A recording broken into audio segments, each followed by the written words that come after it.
Welcome to the Everybody Matters podcast, a show dedicated to the idea that when organizations care enough to show their people that who they are and what they do matter, they unlock the only business idea with truly unlimited potential.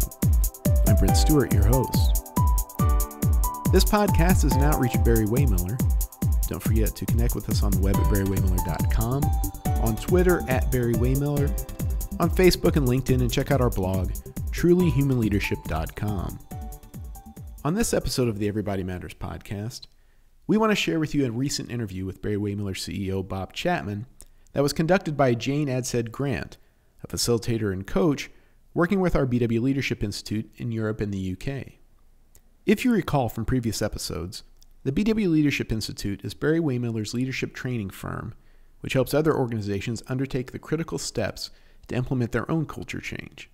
You can find out more at bwli.com, and Jane has her own blog and website as well, and you can find her at janeadshed-grant.com.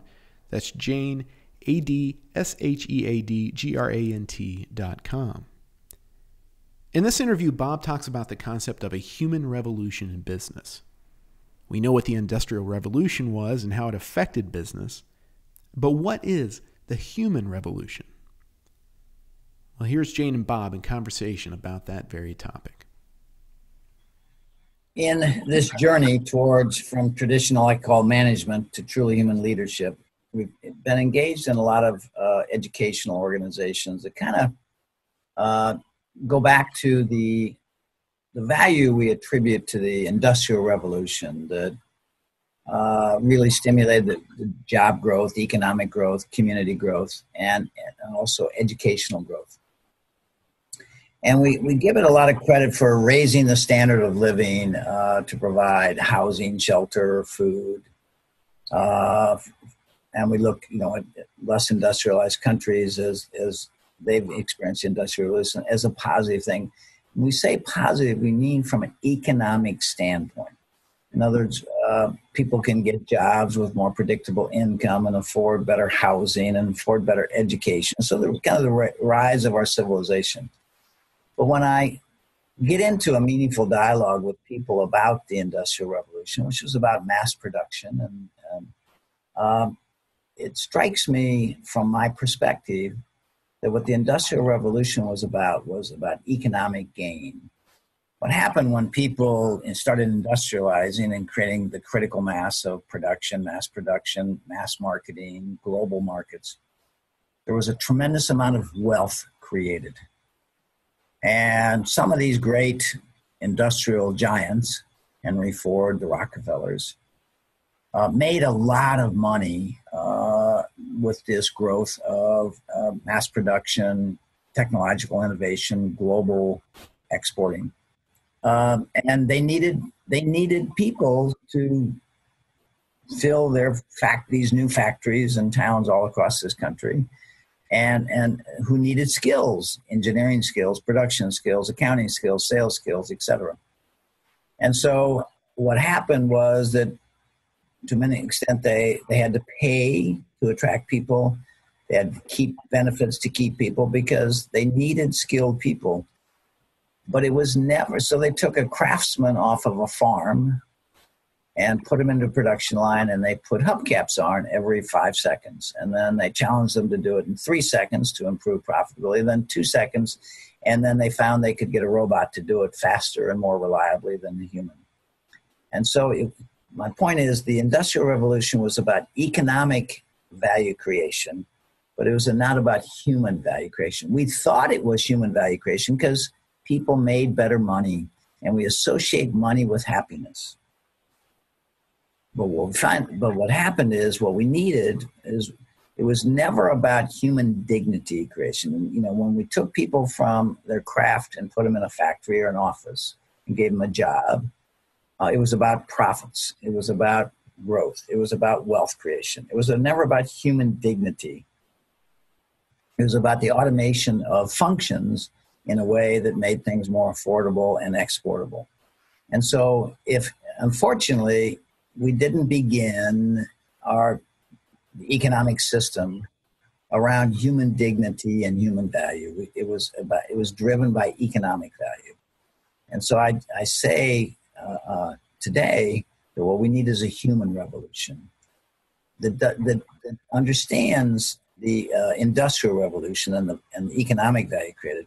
But we need to find human value in harmony with economic value, because we're kind of self-destructing in the interest of economic value, and we have not paid attention to human value because we assumed if we gave people a job and that meant they made money, that they would find happiness. Okay, that's just the assumption behind all these things. It's just like, why do we want full employment? Because we want people to have jobs, because jobs means money, and money means happiness.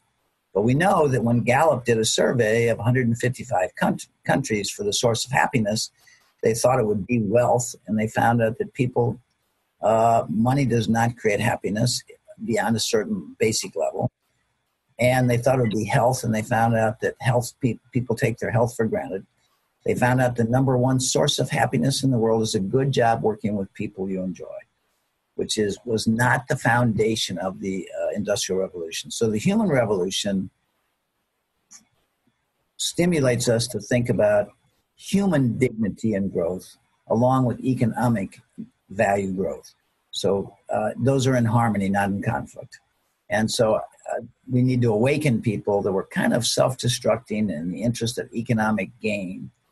But again, we have economic prosperity right now. We have peace in the world, and people are very frustrated.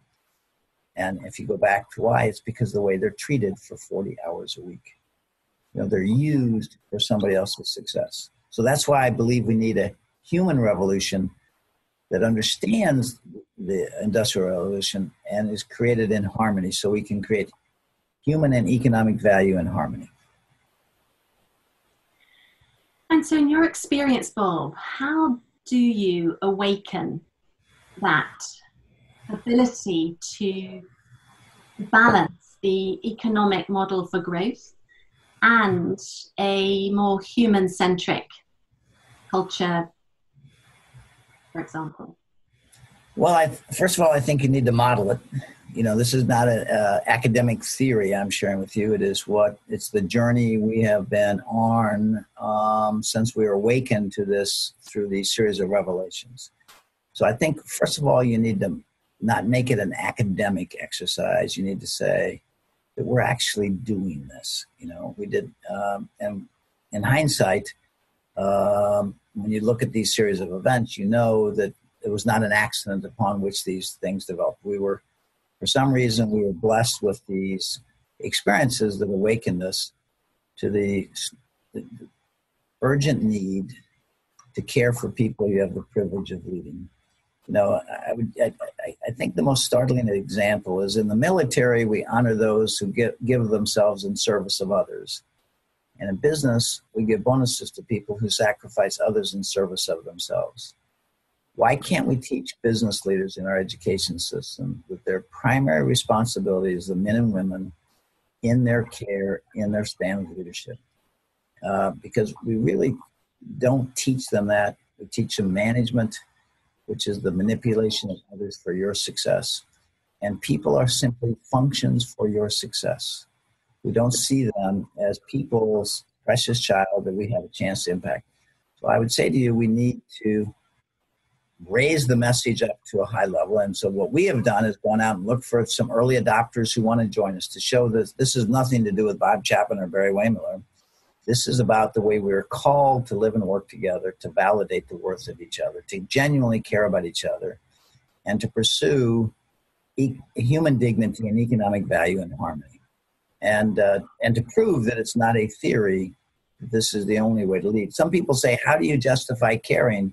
And my statement is, when 88% of all people in this country feel they work for an organization that does not care about them, and I think this is a global issue, and when leading healthcare institutions tell us that the person you report to at work is more important to your health than your family doctor, when we know for a fact that the way we treat people when we have them in our care for 40 hours a week goes home and affects the way they go home and treat their spouse and their children and their community, we can, you can stand back and say, we have got to do something because we're kind of self-destructing as a civilization in the interest of economic gain, short-term economic gain. And, it just, again, we're self-destructing as a civilization because we haven't embraced the human side of value creation. And so what about some of the challenges in terms of your experience? If businesses are wanting to make this shift and leaders are beginning to feel awakened, what might be some of their challenges that they face in being a better force for good in the world? I would say to you, the biggest challenge is that how do you embrace this? Because one of our major clients, a major public company, global company, the chairman, when he heard our message, said to me, "What do I say to my board?" And I said, "Be very careful, because initially this is not a dialogue many people on a board have ever had about culture and caring. It's usually about numbers and strategy and legal matters." And a year and a half now into that relationship, that major global organization, their board has said to the chairman and the president, "You can't spend enough money on this," because they've seen the feedback, they've seen the impact. So the biggest challenge is, how do I begin and how do I engage others in this process? I mean, we've been working with our board for 12 years now. And I would say to you, our board fully supports it. Our board is proud of what we are doing. But it's still hard for a board to talk about culture because numbers are the language of business. So the challenge is bringing people along in reasonable steps so they can begin to see and feel the impact they're making on people's lives. Now, a lot of people say, well, I need to have some, one gentleman said to me from a major corporation, "What kind of return on investment are you getting on this initiative with your leadership model?" And I said, "Are you kidding me? You actually want me to calculate a return on investment for caring?" I said, "How you believe," and again, a major global corporation, "you believe you have to justify caring? You have to show a return on investment to caring?" I said, "That's really sad." I said, "I would say to you, how do you justify not caring? How do you justify being a part of a system where 88% of all people go home feeling not valued? How do you justify that?" And again, nobody debates that statistic. I mean, everybody we've dealt with at the highest levels of thought in this country, nobody debates that people are not engaged, that they would change jobs in a minute if they had a better offer. And yet people don't know how to change. And my statement to you is, it takes courage to care. You've got to believe this is the way we were called to lead.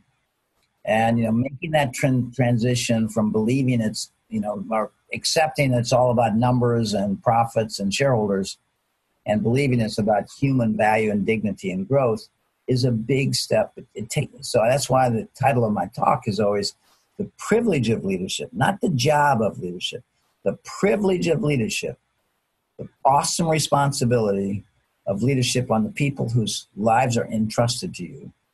But it takes courage to care. You've got to believe in your heart this is right. And again, one of the most common questions I get, virtually the top 3 questions I always get is, what do you do about the people that don't get it? Because we tend to focus on the negative rather than the positive. Nobody ever asked me, what do I do? What do you do with the people that do get it? They worry about the people. And I said, treat them like you would want your son or daughter treated if they didn't get it. And people say, well, that would be different. And I say, why is it different? There's somebody's son and daughter you're going to treat that way. So this is really a big mind shift. You got to go from what's comfortable, which is numbers, okay, shareholder value, to human value. And I believe our experiences, again, our company's share price since 2000 has gone up 14% a year compounded, which is a combination of a good business strategy. It's not just being nice. The combination of a good business strategy and truly human leadership, which is really the fuel for the engine, okay? So we don't justify doing this to improve our performance. We say we do this because it is our obligation as leaders to be good stewards of the people whose lives are placed in our care when they accepted a role in our company. So it's a big step. It's and somebody once said to me, what happens is somebody in a major division, but not the corporate. Somebody said to me after a speech one time, what if corporate doesn't support this? And I thought to myself, I said, what do they need to support? Do you need a memo from corporate to care? Okay. Why can't you just begin bringing this about in natural steps so that all of a sudden the corporate's coming to you and saying, what are you doing? We've heard nothing but good things. Share it with us. So my challenge is you don't need capital expenditures. You don't need finances. You just need to engage your head and heart and be good stewards of the people who you have the privilege of leading, and making sure that they go home each night knowing that who they are and what they do matters. Beautiful. And as you look back on your life's journey, Bob, think about the lessons that you've learned, the people that you've met, people that inspired you. What would you say to your younger self to generate such positive impact? I don't know without these revelations that happened to me, why can't business be fun? The power of business for good, because we have people on care for 40 hours and that everybody's somebody's precious child. I don't know without those, what I call revelations that occurred to me in that sequence, that my younger self would have been able to make that transition from what I call what I was taught and what I experienced in the marketplace. Because, you can't go out and play soccer on the soccer field and develop your own rules. You got to kind of play the game that's defined, okay? And so I would say to you, there's so much momentum towards numbers and so little momentum towards caring that it's easier to just play the game and the lowest common denominator, which is numbers, because the numbers are clear. They're not emotional, they're up or down, or they're on target or not on target. And so it's easier. So I think if somebody had shared this with me 20 years ago, I wouldn't have known what to do with it. I had to go through these awakenings in the sequence in which they happened. But all I know is that since I've done that, and since I've been given the privilege to share this message around the world, I am at the highest levels of learning institutions and the highest level of consultancy. Nobody debates with me this message I'm sharing with you. And people who come and visit our operations, world peace negotiators, professors from leading institutions, leading speakers on leadership, their consistent statement is they have never seen anything like this in their life. And these are incredible people. And so I would say to you, I think we were, without question, blessed with a leadership model that could profoundly change the world as we know it, where these young men and women who enter the workforce could have a chance to be who they're intended to be and appreciated for that. And these gentlemen who are 50 and 60 years old who've kind of gotten used to being down would actually get a chance for the balance of their career to feel valued, which is what we want for everybody. So again, the way we treat people in our care affects the way they go home and treat the people in their care. And I was never taught that, never heard that. It was only our experience when we taught people to convert from management, which is the manipulation of others for your success, to leadership, which is the stewardship of the lives entrusted to you. We saw profound changes in families with mothers and husbands and coming back to us and saying, this has made a significant difference in my personal life. Because when you send people home, when people are not cared for 40 hours a week, they're used for financial success. It drains to some extent their ability to care for others. And so, Bob, what matters most to you now? I think that's pretty simple for me to answer because I think we have been blessed with this awakening to what leadership should be. that in the time I have left, I need to make sure that I do justice to this message, that it becomes part of our culture in this country in all facets, because even though I'm, in quotes, a businessman, I speak in the military, I speak in the government, I speak in education, and I speak in healthcare. And this issue is prevalent in every facet of our society. And again, when in our case, the economy in America has never been stronger, and unemployment is the lowest since 1969. And we tend to associate that if we have peace in the world, which we have right now, and we have prosperity, that people will be happy. So we have peace and we have record prosperity, but people are not happy. And that doesn't make sense because we associate money with happiness. If we give them a job and they progress in their income over their career, they'll be happy. They'll have children, they'll have second homes, they'll drive a nice car. And this is not creating happiness because people don't feel valued. They feel used for somebody else's success. And so what matters most, do you think, to those in your span of care and globally, given you have very successful business across Europe as well as the States? I think it was best captured by Amy Cuddy, who's the number 2 TED Talk in the world. She's a Harvard professor. She came because Simon Sinek said, you've got to see this, you've got to see this. So she came as a favor for Simon. But when she sat down to reflect on what she experienced in the day and a half she was there, she said, walking through your factories, I've never cried so much and hugged so many people in my life as people who stopped me to tell me their story about what this has meant to them. And her statement was, this is as close to utopia as I have ever seen. And this is an industrial manufacturing plant in northern Wisconsin. This is not Google or Zappos or these, very high-tech, high-touch organizations. These are just good people who are trying to make a decent income, competing in the world and against all the pressures.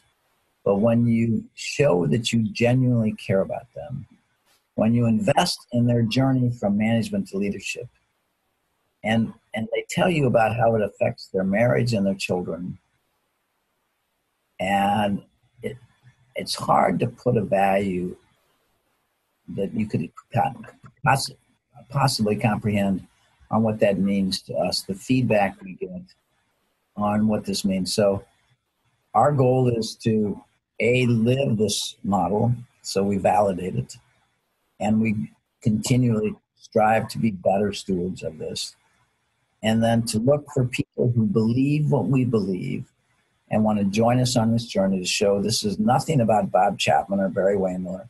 This is about the way we were called and been placed on this earth to live together in harmony, to create human value and economic value in harmony so that people can return home each night to their families feeling valued and share that value with the way they treat their spouse and the way they treat their children and the way they act in their community.